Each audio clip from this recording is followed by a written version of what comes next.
अस्सलाम वालेकुम dear students. जैसे कि आपको बेटा पता है कि जो मीट है वो 21 जून को होने वाला है। तो on the base of that मैंने कुछ कैप्सूल्स लाए हैं मॉर्निंग के। मैं ईच एंड एवरी डे दिन या अपनी चैनल पे अपलोड करूंगा। ये जो यहाँ पे भी क्वेश्चन डिस्कस करने जा रहा हूँ, इन पे थोड़ा कंसंट्रेट करेंगे और देखिए बहुत इंपॉर्टेंट क्वेश्चन है, फैक्ट्स हैं। तो each and every day I will come in front of you to discuss this things. तो हम पहली स्लाइड की तरफ जाते हैं।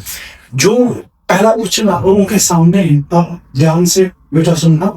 ये जो पहला क्वेश्चन है, the puffing appearance of dough is due to the production of कौन सा गैस। ये जो क्वेश्चन है ये माइक्रोबियल वाले सेक्शन से है, जो माइक्रोब से ह्यूमन वेलफेयर वाला चैप्टर है।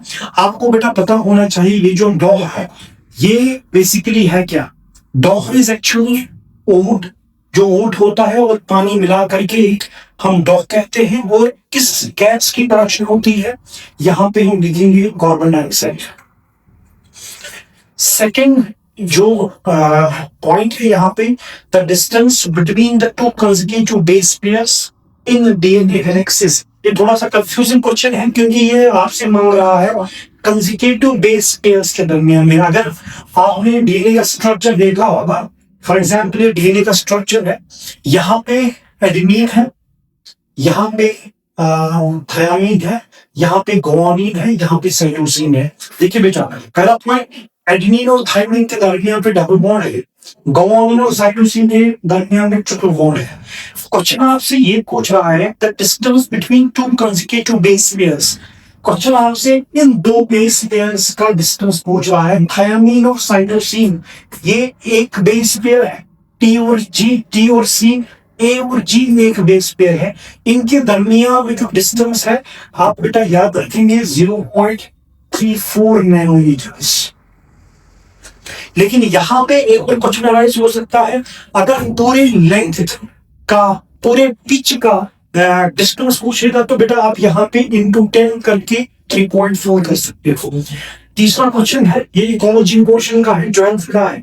इन लॉजिस्टिक ग्रोथ मॉडल की रिप्रेजेंट क्या क्या करता है, ये बेटा यहाँ देखिए carrying capacity, carrying capacity represent करता है। और इसमें इंपॉर्टेंट पॉइंट जो आप याद रखेंगे, एसिम्प्टोट करूंता ओपनिंग होती है जब बेटा के जो है ये हम बराबर करते हैं n। The unusual pneumatopads added to the final end of HNRNA during camping, क्योंकि ये क्वेश्चन आपसे पूछ रहा है डीटीएम के बारे में जो आपने पढ़ा होगा पोस्ट ट्रांसक्रिप्शनल मॉडिफिकेशन में। तो बेटा हम यहाँ पे जब HNRNA बनता है वो बेटा एक्चुअल सेल्स में अनप्रोसेस्ड आरएनए होता है, उसको हम प्रोसेस करके कैपिंग और टेक करते हैं। तो कैपिंग में हम ऐड करेंगे बेटा यहाँ पे 5 मिथाइल जी गोनोसिन ट्राइफॉस्फेट। ये क्वेश्चन 4-5 क्वेश्चन में से जो बेटा दिमाग में याद रखेंगे।